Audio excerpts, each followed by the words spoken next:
বিয়ের 1 বছর পর এই ভিডিও নিয়ে আমি তোর সামনে হাজির হবো। এবার ক আমার বউ আমার জীবনে প্যারা দিব না, ঠিক আছে? হ্যাঁ আমার বউ দিবা। না না না, বউ না, তোর গার্লফ্রেন্ড, মানে তোর ফিউচার বউ। হ্যাঁ এটা বউ, এটা এটা আমার বউ। বউ ও মানে বিয়া বিয়া করার আগে বউ হয়ে বড় গেছে তো। বড় আচ্ছা আচ্ছা, এবার ক। হ্যাঁ বাকিটা ক। আমার বউ, ঠিক আছে? হ্যাঁ কখনো ভবিষ্যতে কি দিব না? প্যারা দিব না, প্যারা দিব না, আমার তারপরে জানি দিব না, দাড়ি দিব না, তারপরে সারাদিন আদর করবো, আদর করবো, জামাই তারপরে জামাইকে পাগল হয়ে যাবো।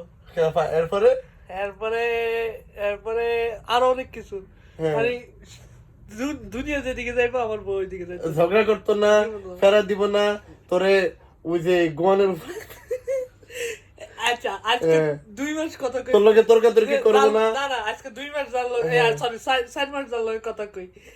হের লগে আজকে 4 মাসে একটা দিন ঝগড়া করতে পারলাম না, এই বিয়ের পর কিনলে ঝগড়া ও করবো? হয় না দেখে এখন বিয়ের পর হইব না। বউ বউ যত গার্লফ্রেন্ড হয় এত বেশি। বাস বাস বাস, আর কোয়া লাগবে না, বাস এই কদ্দুর এই স্টেটমেন্ট হিসেবে যথেষ্ট। যা। এবার